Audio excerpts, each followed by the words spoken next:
Mahesh, we are all familiar with the SOC or the security operations, but you are bullish on the concept of a risk operations center. What is a risk operations center and how does it work, I guess, as an ongoing basis, like a SOC?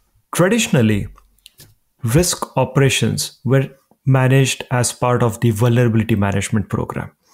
Now, vulnerabilities are identified by multiple different scanning solutions. There are, however, dozens of asset types in an organization. Each one of those asset types has a specialized scanning tool to identify either the risks or the vulnerabilities associated with each one of them. Now, those are oftentimes operating in silos.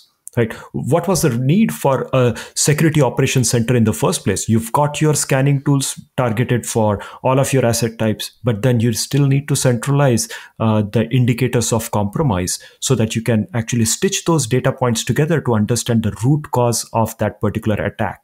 Understanding the risk across your organization before you are being attacked, before those vulnerabilities are being exploited, and really understanding what is the priority of each one of those vulnerabilities.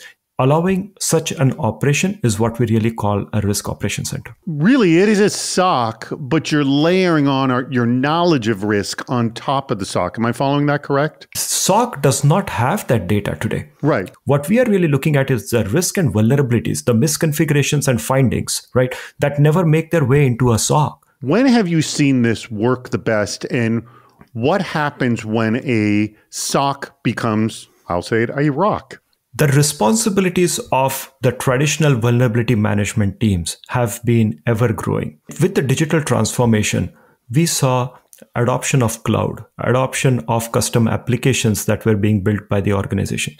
There was a tremendous need to extend the vulnerability management to really cover the risk across the entire digital footprint, which is where the number of findings were really exploding. How do you handle 10 million, 50 million findings, right? That is where you really need the concepts of risk operations center, where you can actually overlay the business context on top of the raw security data that you're collecting through the vulnerability scanners, and really identify what does it mean as a risk to my business, to my organization. Well, if you want to understand more information about a risk operations center and how you can apply it in your environment as well, why don't you check out what Brinqa is doing at brinqa.com. The address is right there.